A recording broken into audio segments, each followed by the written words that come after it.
En la calle asomaron los primeros tanques que se divisaban perfectamente a través de los cristales. Los ascensores del hotel. ¿Daniel está bien? ¿Le pasa algo, Daniel? Creo que tomé demasiadas pastillas de estereoscopalina. Ay, no, Daniel. Eso puede ser muy peligroso porque tiene muchos efectos secundarios. Está cabello, la sordera temporal y sobre todo el peor es el deseo de volverse youtuber de ciencia ficción. ¿Qué puedo hacer, Rodrigo? ¿Sabe qué? Tome un comprimido de Vargas-Llosina. Es la pastilla amarilla, la que tiene ahí, amarilla. ¿La amarilla? Es un comprimido de literatura realista latinoamericana. Re bueno para espantar ese deseo de escribir que tiene. Tómese esto. Un minuto. Rodrigo, ya me la tomé, pero ¿esa no va a cambiar un poquito mis ideales políticos? Nah, vea, yo me la acabo de tomar y no siento absolutamente nada. Porque la gente que siente cosas raras con el RLL es porque son infiltrados de Putin y esos castrochavistas desgraciados. Porque nada es más importante que Dios y la patria. Es totalmente... Ay, momento, Daniel, creo que estamos siendo afectados. Tome otra pastilla, un suplemento de Philip Cadeína. Bueno, esto es diferente. Qué bien. Ya comienzo a sentir que no todo es culpa de los extranjeros. Pero ahora estoy sintiendo que el FBI me está espiando. Tienes razón, a mí me está siguiendo la Interpol. ¡Me está siguiendo la Interpol! ¿Qué hacemos, Hay una Daniel? pastilla, Rodrigo, hay una pastilla, pero es experimental. Se llama la Stanislavlemoxina de 500 miligramos. Ay, tomémonosla. Sí. Yo también me la voy a tomar, porque a mí la Interpol me está extraditando. O sea, no. Tanto eres importante. Bueno. Pero ¿sabe qué? Ya me siento mucho mejor. Pero ahora todo lo veo como si fuera una animación, ¿sabe? Yo también, Rodrigo, pero no importa. Por lo menos mi mente ahora está bien. Lo suficientemente bien como para que hagamos un capítulo de Estereoscopio sobre la Stanislavlemoxina y el Congreso de Futurología. Sí, para eso me voy a tomar esta Anixomia, para también hablemos de The Congress, la película. La película The Congress y el Congreso de Futurología. Muy bien. Bueno, y para eso me voy a tomar otra pastilla, no sé de qué es. Yo también me voy a tomar otra pastilla porque están muy ricas. Hola, amigas y amigos de Estereoscopio, yo soy Rodrigo. Y yo soy Daniel. Y en el capítulo de hoy vamos a hablar del Congreso de Futurología de Stanislav Lem y la adaptación cinematográfica se llama The Congress. Pero primero hablemos de Stanislav Lem. Lem nació en Polonia en 1921 y nos acompañó en este plano de existencia hasta 2011. Es considerado por muchos una de las voces principales de la literatura polaca en el siglo XX y se le conoció no solamente por sus relatos de ciencia ficción, sino también por sus ensayos. Siento que es como un déjà vu todo esto, ¿no es cierto? Como si esto ya lo hubiéramos dicho antes, como en otro capítulo, ¿no? Sí, Rodrigo, tiene razón. Esta parte ya la dijimos cuando hablamos de la Siberiada hace más de un año. ¡Ay, sí! ¿Y qué dijimos esa vez, Daniel? ¡Podemos verlos! ¡Ay! Lem nació en Polonia en 1921 y nos acompañó en este plano de existencia hasta 2011. Es considerado por muchos una de las principales voces de la literatura polaca del siglo XX y se lo conoció no solamente por sus relatos de ciencia ficción, sino también por sus ensayos. Los principales temas que trata en su obra tienen que ver con la ciencia, sobre todo con la cibernética y con la comunicación. Dentro de su estilo, que es como satírico y reflexivo, Lem ha escrito algunas obras como Vacío Perfecto del 71 y Un Valor Imaginario del 73, consistentes en críticas o prólogos de libros imaginarios. Bueno, aparte de considerarse una literatura de vanguardia, estos textos sí nos muestran un escritor curtido en ciencia, en tecnología, en psicología, pero sobre todo en filosofía. Lem era el hijo único de un matrimonio de origen judío. Su etnicidad implicó que por culpa de la ocupación nazi tuviera que huir, dejando a la mayoría de sus familiares y amigos en el gueto. Y pues todos ellos acabaron en el campo de exterminio de Belzec. Durante la Segunda Guerra Mundial, Lem trabajó como soldador y mecánico y traficó con armas para la resistencia polaca. En 1946, después de que acabó la guerra, se estableció en Cracovia, ciudad que ya nunca abandonaría. Ese mismo año publicó su primera obra, que se llama Hombre de Marte, en una revista juvenil. Bueno, a la par que ejercía como médico ginecólogo, escribió la novela realista El Hospital de la Transfiguración en 1948, y en esta novela relata los avatares de unos médicos en un hospital psiquiátrico de Polonia ocupada que intentan salvar a los enfermos de un exterminio seguro. En sus primeras obras él sigue la pauta de otros autores de su tiempo, escribiendo en tono utópico dos novelas, Los astronautas y La nebulosa de Magallanes. en 1955, las dos. Sin embargo, desencantado cada vez más con el socialismo, escribe Los Diarios de Estrellas de 1957, donde introduce al personaje de John Tichy, un astronauta embarcado en maravillosas y absurdas aventuras por todo el espacio y tiempo. Bueno, de Lem les recomendamos leer, entre otras, Solaris del 61, de la cual hay una súper aclamada adaptación cinematográfica realizada por Tarkovsky.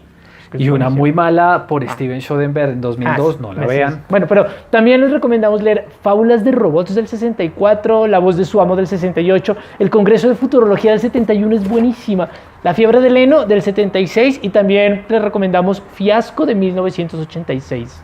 Me encanta cómo hablan nuestros yo del pasado. ¡Qué muchachos tan inteligentes! Bueno, entonces, ya hemos hecho un video sobre Lem, ¿no es cierto? Sí, pero no será el último. Este tampoco será el último. Todavía nos queda hablar de la adaptación que se hizo de Solaris por Tarkovsky. Sí. Bueno, y la de Soderbergh, pero de eso no hablemos mejor. La de Soderbergh no. ¡Nunca! No, eso. Pero además, este video de Lem también hace un pequeño homenaje al escritor porque Polonia decretó el 2021 como el año Stanisław Lem por su centenario de nacimiento. Cientos de grupos lemianos alrededor del mundo están celebrando estos 100 años y nosotros también. El Congreso de Futurología, este libro que nos gusta tanto, cuenta un evento particular en la vida del astronauta John Tichy, quien es invitado a un congreso de futurología en la tropical República de Costa Rica. Justo al mismo tiempo del congreso, el país vive algunas revueltas y las autoridades parecen incapaces de mantener el orden de forma conveniente, por decirlo de una manera amable. Pero para los futurólogos esto es algo tan lejano como la madre Rusia. Cómodamente instalados en los lujos del Hotel Hilton y convenientemente aislados de los lugareños, se disponen a exponer sus tesis en las distintas ponencias del Congreso. Bueno, pero espera, Daniel, expliquemos antes qué es la futurología. Por supuesto. La futurología es una disciplina con un conjunto de metodologías orientadas a la previsión del futuro. Los futurólogos tratan de imaginar escenarios futuros posibles, denominados futuribles, y en ocasiones determinar su probabilidad con el fin último de planificar acciones necesarias para evitar o acelerar su ocurrencia. Existen tres corrientes principales en el estudio de la futurología a nivel mundial. La primera es la escuela norteamericana, la segunda, la francesa, y la tercera es la de Stanisław Lem, justamente. En la primera buscan principalmente la creación de predicciones. En la segunda buscan crear predicciones para facilitar la creación de políticas. Y en la de Lem, los futurólogos buscan reunirse en congresos para hablar y ser escuchados. Creo que nosotros pertenecemos a la escuela de Lem. Yo soy lemiano total. Volvamos al libro. Entonces, John Tichy está asistiendo a este congreso de futurología cuando se desata una revolución en Costa Rica y la policía lanza BAMPAs, que son la sigla de Bombas de Amor al Prójimo, justamente frente al Hotel Hilton, donde se hospedan los congresistas de futurología, para tratar de controlar la turba enardecida. ¿Y qué es una BAMPA? Gran pregunta, Daniel. Es que en el universo del Congreso de Futurología hay una cantidad enorme de drogas, muchas drogas, que pueden cambiar nuestras emociones o nuestras percepciones. Tichy, afortunadamente, es un hombre recursivo e inteligente y va a encontrar las más variadas formas de esquivar las consecuencias que causan estas drogadictas formas de control de masas. El título original de este libro era Las memorias de John Tichy del Congreso de Futurología. Y es que esta historia es uno más de los viajes de este astronauta. Lem contó más historias de este personaje en los Diarios de las Estrellas de 1957, en Regreso a Etnia de 1982 y finalmente en Paz en la Tierra de 1987. En el Congreso, Tichy funcionó como el que nos cuenta la historia, pero además es a quien le pasan las cosas y nos comparte su punto de vista, sus sensaciones. Esto hace que la narración sea muy dinámica, pero a la vez muy confusa, porque por una gran parte de la novela el mismo astronauta no sabe si está alucinando o no. Todo esto para poder reflexionar sobre los temas que en los años 60 eran muy importantes, como el debate sobre la legalización de algunas drogas, el problema del terrorismo, el nacimiento de los gobiernos totalitarios en Centroamérica, el poder de las agencias norteamericanas, la banalización de la vida académica y, por supuesto, la acumulación de capital. Temas que, por supuesto, 60 años después ya hemos solucionado, ¿no es cierto? Perfectamente, eso no es un problema hoy en día. Ya, ¿para qué? No, ya quedó. Pues, ¿para qué? Del Congreso de Futurología salió una adaptación libre llamada The Congress, que busca recoger un poco del espíritu del libro, pero cuenta una historia completamente diferente. La cinta fue dirigida por Ari Folman, el director israelí que saltó a la fama en 2008 con el documental animado Vals con Bashir.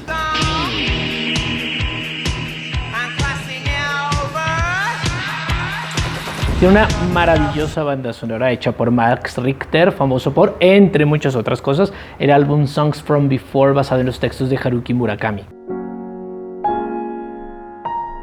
Está protagonizada por Robin Wright, que la deben recordar por House of Cards y por una pequeña película independiente que nadie ha visto que se llama Forrest Gump. Ella está acompañada de personajes como Paul Giamatti, John Hamm, Danny Huston y el grande Harvey Keitel.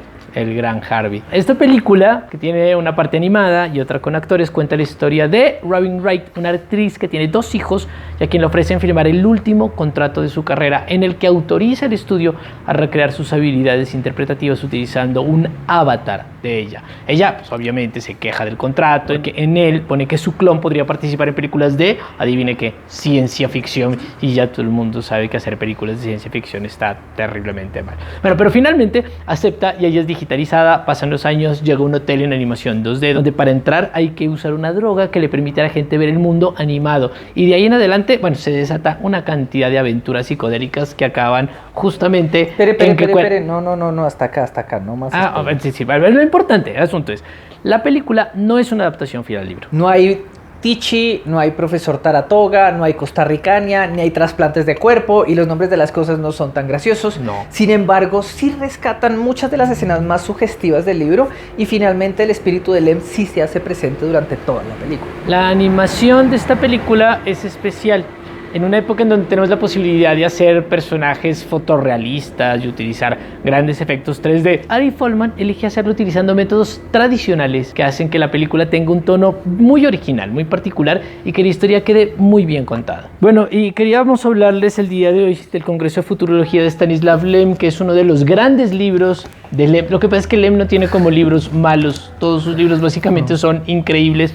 Y este libro, especialmente del Congreso de Futurología, me parece interesante, no solamente por todo lo que está proponiendo frente a las drogas, sino porque también tiene un asunto filosófico muy particular. Como se sabe, Stanislav Lem es conocido como el filósofo de la ciencia ficción, y a mí me parece que en este libro podemos encontrar una propuesta filosófica muy interesante, porque hay algo que tiene que ver con las formas de percepción del otro, una cosa como muy kantiana, en donde hay objeto y hay sujeto, y cómo el sujeto percibe el objeto, y si esa percepción es biológica, por ejemplo, que está atravesada por ciertas cosas del cerebro, la cibernética y un montón de ideas que tiene como lema ahí. Si se puede modificar eso, entonces se puede modificar al sujeto, y obviamente esto se hace a través de las drogas. Hay una visión filosófica interesante que, en medio de cosas graciosas, chistes, ideas, pero también críticas políticas y demás, nos logra plantear algo que se acerca bastante a Philip Dick también, ¿no es cierto? O sea, como a forma de percibir el mundo. De una forma además más crítica, porque también hay que recordar que Stanislav Lem era psiquiatra. O sea, él en su juventud tuvo que trabajar y darles drogas a las personas para que cambiaran su forma de percibir el mundo, de ser. Entonces, él tiene un conocimiento vivencial de lo que puede afectar la percepción humana, el consumo de cualquier cosa. Si una cosa queda muy bonitamente puesta acá en el libro es que no hay una satanización de las drogas, ¿no? No, pero además hay una cosa que a mí me encanta, y es que está jugando todo el tiempo, o esta idea de las drogas que están cambiando las formas de percepción, a la larga también le están permitiendo un riesgo estético, digámoslo así, porque cuando no se sabe si este sujeto lo que está viendo es una alucinación o es la realidad, también hay una puesta en juego estética aquí bien interesante. Sí, pues al final de cuentas, que yo creo que es la propuesta tanto del libro como de la película, es ¿qué importa si estamos viviendo una miseria si no nos damos cuenta? O sea, el güey cree que está viviendo en Manhattan, pero que Manhattan ya no tiene carros, sino es un gran parque verde y hermoso. Eso es como lo que logra, de cierta manera, conectar la película con el libro, y es esta idea de cómo nosotros nos autoengañamos a través de cierto tipo de herramientas visuales, conceptuales, o simplemente cuando vemos el mundo no como es, sino como queremos que sea. Y ojo, cuando nosotros pensamos de cierto momento qué es lo que está ocurriendo actualmente en Instagram con todos los filtros, en donde a veces incluso preferimos que las fotos tengan filtros sabiendo que son filtros, es muy congreso de futurología, ¿no es cierto? Igual de todas maneras, la película lo va a trabajar mucho más, ¿no? Pues claro, como está trabajando desde una actriz, de entrada se está presentando el problema de cómo me perciben a mí los medios, que también es lo que pasa cuando uno hace una adaptación de una obra que se escribió en una época en la que no existía todavía la televisión en todos los hogares y en la que no había internet ni Instagram. Cuando yo vi la película y pensé en la adaptación que se hizo de este libro, pensé en Marshall McLuhan, porque Marshall McLuhan está todo el tiempo pensando que el medio es el mensaje y, a grosso modo, esto tiene un montón de cosas más, pero este medio es el mensaje, tiene mucho que ver con la película porque a la larga señalan no a las formas de percepciones subjetivas que producen las drogas dentro de la mente, sino a cómo los medios de comunicación se están convirtiendo ellos mismos en las formas de percibir. Y el cine obviamente está en el centro, ¿no? Porque todo el tiempo hay una crítica a cómo el cine ha creado unas narrativas, cómo el cine ha creado una imagen, cómo el cine ha creado unos héroes, cómo el cine ha creado cierto tipo de formas de ver el mundo, y que la gente sabe que son cine y están bien con que sean cine, que incluso reemplazan la realidad. Y eso es muy loco, es muy Marshall McLuhan, el medio es el mensaje, ¿no? En la película van a agarrar y van a trabajar el tema de cómo inclusive el cuerpo de esta mujer es convertido en un producto comercializable, pero no solo para ser admirado, como sucede en los medios de hoy en día, sino para ser literalmente consumido como una droga. Ese es el punto máximo donde se puede llevar la evolución de las teorías de Lem al mundo contemporáneo. Yo creo que si algo nos demuestra esta adaptación es que ya el mundo ha cambiado definitivamente de lo que estábamos viviendo hace 60 años a lo que estamos viviendo hoy en día. La revolución de las imágenes ha creado una sociedad completamente diferente y hoy en día nos interesan temas completamente diferentes. Yo creo que, al igual que pasa con una gran cantidad de adaptaciones cinematográficas de libros de ciencia ficción, es muy difícil llevar del libro a la pantalla, por lo tanto, los guionistas toman decisiones y son decisiones bastante arriesgadas que lo que terminan es creando dos objetos culturales totalmente diferentes, porque recordemos, el libro no es la película y en la película como se traslada al cine, entonces no está hablando de un congreso de futurología ni de la vida académica, sino de la vida de todo lo que rodea al cine, las estrellas, el dinero, los contratos y todo este montón de cosas alrededor de una Robin Wright que hace de Robin Wright. O sea, es muy loco. Dato anecdótico interesante. Al mismo tiempo, en la película todo el tiempo le están diciendo a Robin Wright, estás muy vieja para hacer este papel. O sea, que ya tienes que dejar de actuar porque ya estás muy vieja. Y justo al año siguiente la llamaron a decirle que si quería trabajar en La Mujer Maravilla. Imagínese. Y ella se puso muy feliz. Y después le dijeron, sí, pero su merced va a ser la tía de la mujer. O sea, su merced es uno de los adultos mayores que cuidan a la Mujer Maravilla. Y claro, ella es apenas como 10 años mayor que Gal Gadot. Sin embargo, ya su carrera, ya solo la llaman para este tipo de papeles, ¿no? Esta película me hizo pensar a mí cantidades en El Ladrón de Orquídeas. Si no han visto El Ladrón de Orquídeas, no es de ciencia ficción, es una película sobre cine en la que a Charlie Kaufman le piden hacer una adaptación de un libro X que se llama Ladrón de Orquídeas, y el man no puede, y entonces más bien escribe la película de cómo sería él adaptando el libro. Escribió la historia de adaptar el libro y nunca adaptó el libro realmente. Y yo siento que acá pasó lo mismo. O sea, cuando uno ve la película, uno se da cuenta que leyeron el libro, les encantó. Hay escenas que pasan exactamente como le pasaron a John Tichy acá, sobre todo en la parte animada, pero básicamente no es la historia que querían contar. Porque como muchos de los personajes de Lem, John Tichy es muy macho. Muy macho. Hay una serie alemana, ¿no? De John Tichy, y yo me la vi. Sí, John Tichy en la serie habla así, porque es un niño consentido alemán en esa serie. Y ahora cuando leo, tiene voz chillona. Y John Tichy. Todo el libro está escrito en primera persona, entonces es complicado no imaginarse la voz de John Tichy. Está en YouTube, véansela. Se llama y John Tichy Rumpilot, no sé cómo, no sé alemán. Está subtitulada, todo bien, está subtitulada. ¿Está en alemán? Ok, pero venga. Está en alemán, pero subtitular en español, todo bien, okay. Lo garantizo. Yo quería volver a hacer como el salto de nuevo de la película al libro.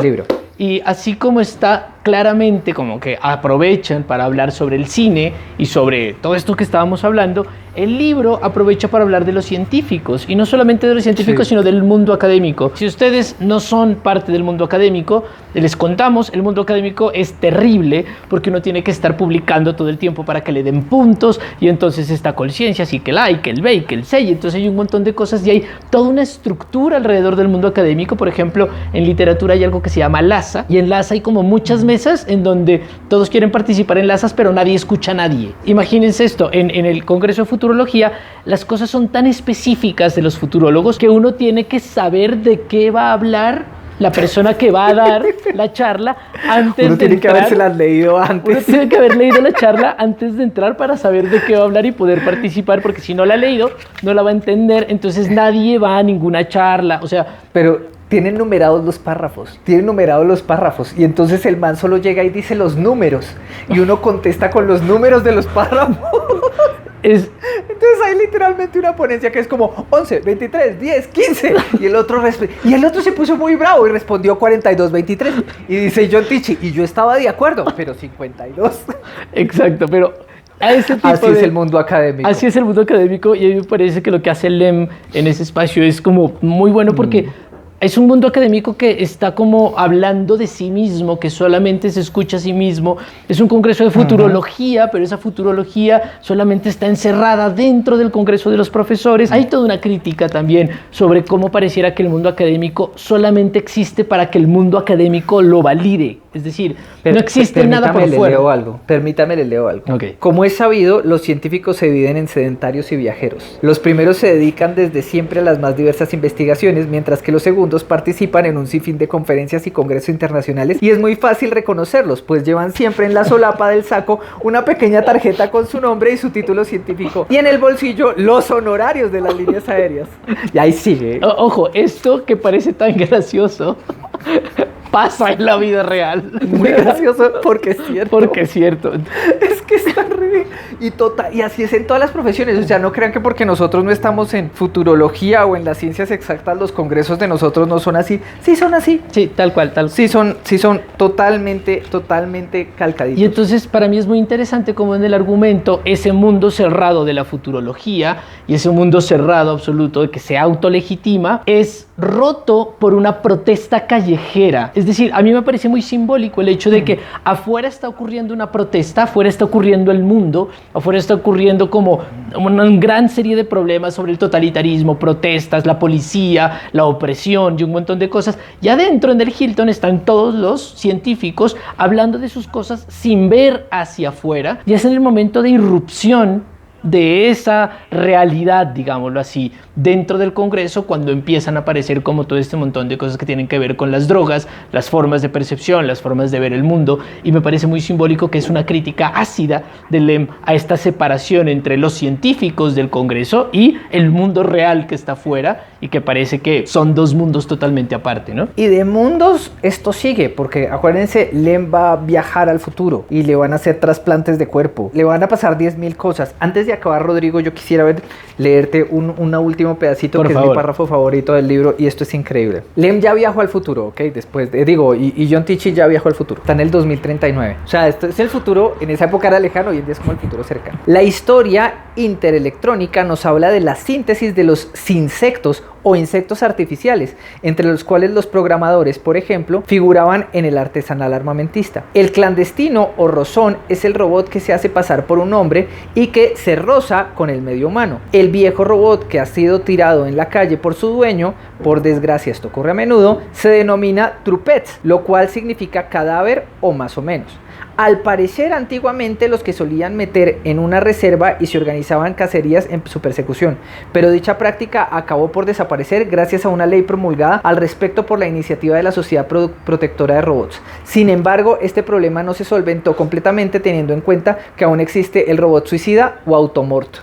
Es muy bueno. Esto es muy bello. Es muy bueno. Leer a Lem y leer... Si ustedes no han leído a Lem, el Congreso de Futurología es un muy buen lugar para iniciar a leerlo, porque es un libro que tiene muchas críticas, es filosófico, pero al mismo tiempo es divertido, y un párrafo como estos, por ejemplo, ya está planteando una gran serie de problemas sobre cibernética, que nos lo dice de manera graciosísima, pero nos presenta un problema importante, ¿no? O sea, sobre los robots, la cibernética y la forma en la que se comporta el Congreso. Es un gran libro, y por favor, estamos en el 2021, cuando estamos grabando esto. Si nos ven en el 2030 y pico, 36, 39, estamos en el 2021, estamos en el centenario de Stanislav Lem, así que sea una excusa para empezarlo a leer si ustedes no lo han leído, y creo que el Congreso de Futurología puede ser un gran libro para empezar.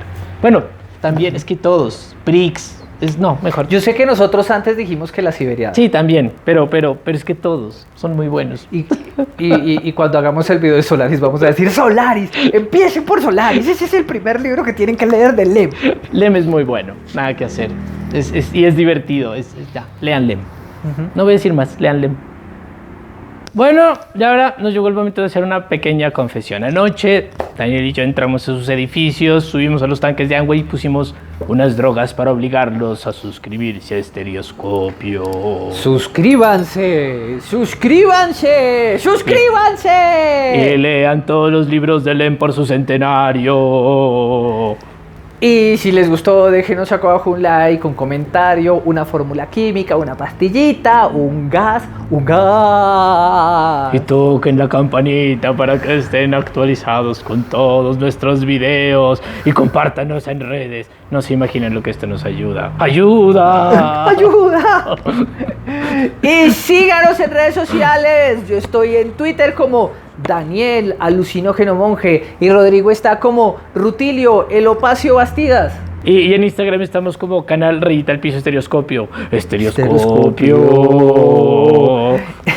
Y queremos saludar a quienes nos comentan esta semana, que fueron María AA, Boy Meets Books MX, Boris Grave, Carmen Aguilar, Alejandro Vesga, Cero Conexiones, Martín B, Ricardo Cabezas, Apocalypse Rage, Hugo Alejandro Godoy, Juan Rafo, Laura Ponce. Laura Ponce. Adiós. Gracias. Adiós. Lean a Lem. ¿Usted cree que van a pasar? No. Yo creo que ya hemos llegado a un extremo de bobada que... Sí, ¿usted sí se acordó de echarle al agua o...? No era usted, ¿no? Usted era el encargado de echarle la droga al agua en los tanques, ¿no es cierto? No, yo nunca drogas. Señores de la de Policía Nacional, yo nunca. Señores de la Interpol yo nunca. Yo no lo conozco. Señores del FBI, yo no conozco a este señor, yo no sé. Mira, hay una cosa de Lem, aprovecho para contarle. Pero qué loco, porque en el libro es la policía la que envenena el agua, ¿no? O sea, oiga, sí, es la policía la que manda drogas. Bueno, también, o sea, es que es adelantado a su tiempo, es Lem. Pero bueno, el asunto es, imagínense una cosa, usted no sé si sabía, que Lem, como era tan diverso, o sea, como que escribió ensayos y libros chistosos y libros serios y novelas policiales y novelas históricas y autobiografías y todos muy diferentes. Entonces Philip Dick lo leyó y creyó que Stanislav Lem era un conglomerado de gente que escribía libros. Totalmente, Stanislav Lem era un conglomerado de gente. Que no era una persona, sino muchas personas que se hacían llamar Stanislav Lem y que trabajaban para la KGB. Totalmente de acuerdo. Y que estaban persiguiendo a Philip Dick. Totalmente de acuerdo. ¿En serio eso pasó? Yo no me imagino la cara de Lem la primera vez que le empezaron a contar esas vainas de Dick. Y luego, pero el man escribe también, pero está tan loco. Pero me queda... Porque al final Lem tampoco se lo pasaba, ¿no? O sea, Lem también como que al final acabó... Si usted lo llaman para denunciar lo que es de la KGB, no creo que esa persona, digamos, le caiga bien, sí. Así como que buen tipo, no. Debe ser divertido tener amigos que les guste la ciencia ficción y lo llamen a uno a decirle, sí, eres del FBI. Sí. Señores del FBI, yo no lo conozco a él. Es muy bueno, me encanta Lem, me río mucho. Creo que me pasa lo mismo que con Vonnegut, me río mucho.